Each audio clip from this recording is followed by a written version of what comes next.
नमस्कार. तर मी आज बनवणार आहे super tasty hotel style paneer the प्याजा.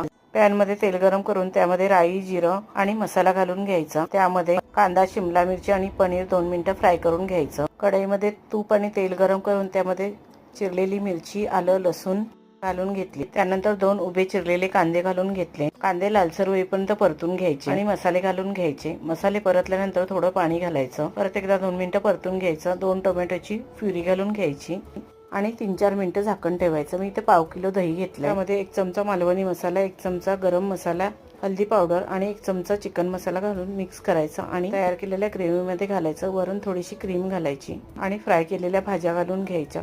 थोडा वेळ परतायच्या. चवीप्रमाणे मीठ आणि कसुरी मेथी घालायची. सर्व मिक्स करून 2 मिनिटं झाकण ठेवायचं. 2 मिनिटांनंतर झाकण काढायचं. आपलं हे खूपच टेस्टी असं पनीर द प्याजा बनून तयार आहे. आपण हे रोटी, नान, चपाती कशासोबतही खाऊ शकतो. धन्यवाद.